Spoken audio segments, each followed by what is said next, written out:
Hi, my name is Sandy Carter, and I'm IBM's Vice President for Social Business Evangelism, and welcome to our Social Business Coffee Break. I'm really excited to continue today our 10-step process on best practices in adoption of social, one of the #1 challenges that most companies have.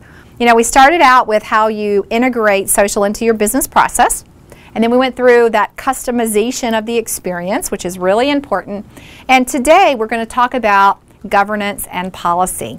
Now, I don't know if you knew this, but 66% of people interviewing your company will ask you, what is your social business governance process? So this is a really important step in adoption, also in other business processes that you have inside of your corporation. So what does this really mean? Set your social business governance and policies. Well, first of all, this is really looking at guidelines that you'll have for your employees, how they use social tools, the governance process that you'll use, and what policies around social you'll have to encourage participation and adoption.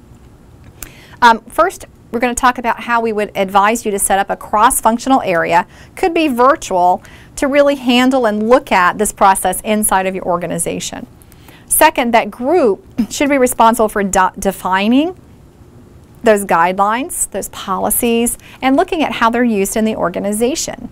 And then finally, we believe that this group should also be looking at a risk mitigation or reputation management plan as well. And we'll look at each of these as we go through. So first, we believe that a digital council or a social business council is a must, is a best practice. And in fact, I at IBM ran one of the first social or digital councils inside of IBM. We believe that this should be run by an executive paired with a kind of a two-in-the-box, an IT professional with a line of business professional. They come together to chair in a virtual fashion, so not a full-time job, a group that's cross-functional across the organization. Hopefully you have marketing, compliance, legal, some people who are actually great bloggers and Twitterers in your organization that will come together to provide advice and counsel. We believe there are about 6 activities that this council should be responsible for. Looking at community management, which we'll talk about next.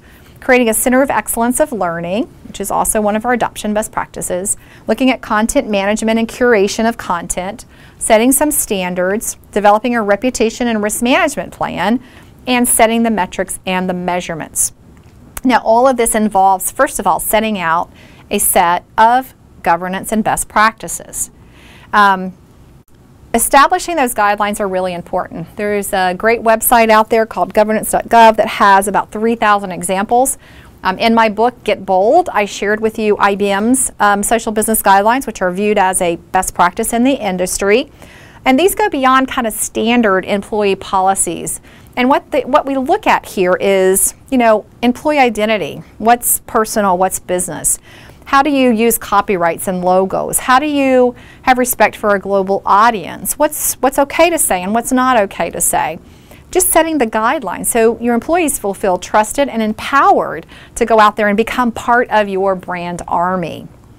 Now, the next thing that we believe that you really should set in process is a risk management and reputation management plan. Now, risk management is if something goes wrong.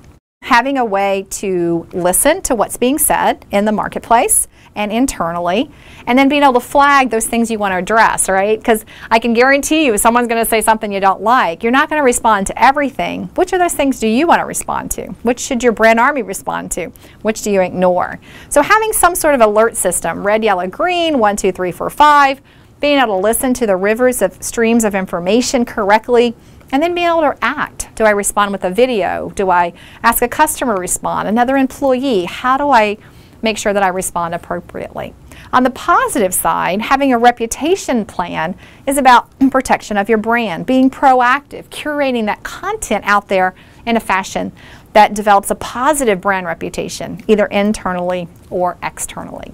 We believe that this is a very important best practice, a very important step for any business that's looking to really have strong social business adoption inside and outside their organization. My name is Sandy Carter, and this has been our Social Business Coffee Break.